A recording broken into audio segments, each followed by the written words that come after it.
你看日本焊工是怎么把3根角铁焊接在一起的，真的是太先进了。他先这样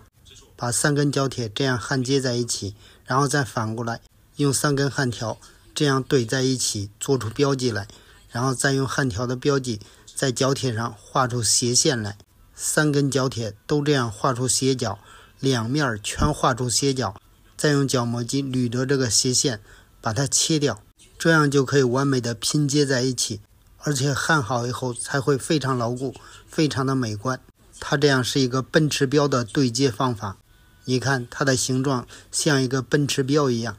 最简单的是他们只用3根焊条就可以完美的把这3根角铁拼接在一起，而且方法简单又好用。它不像那些知识分子算来算去，最后呢也不一定可以完美的结合。